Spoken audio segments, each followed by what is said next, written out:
Ito nga idol yung ano, battery charger kung ano to. Kung okay ba to o 1,000 ano daw to, 1,500 amperes. One charge natin dito sa battery. Dito testing natin. Yan. Super light. Ito, buksan na natin to. Yan. Buksan na natin to. Buksan na natin to.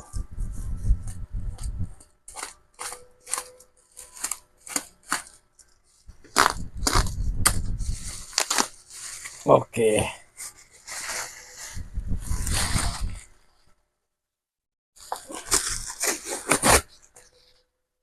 Nakakarton lang pala to idol eh. Yun no.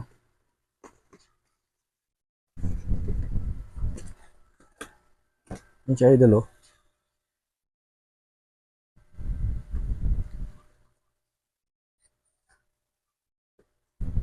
Nakakarton lang. Oh, ito yung dilaw kulay dilaw na ano. Ito na brad oh, dilawan brad.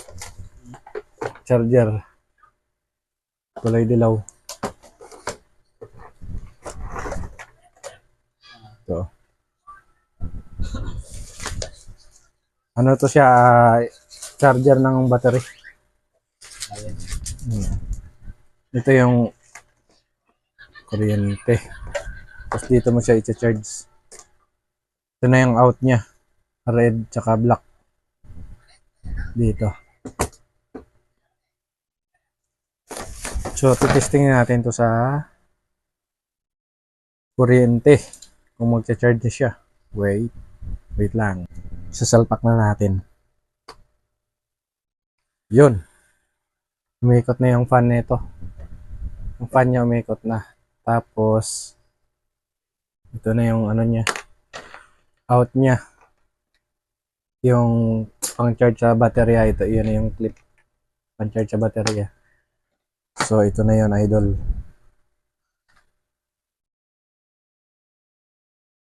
Anong sulat to? Sulat ng Indonesian? Oh? Manual.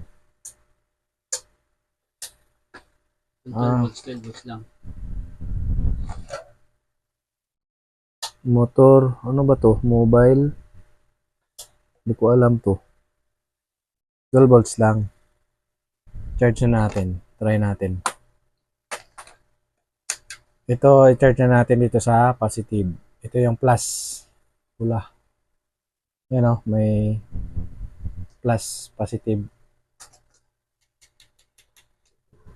Ito siya o. Try natin kung mag-charge siya.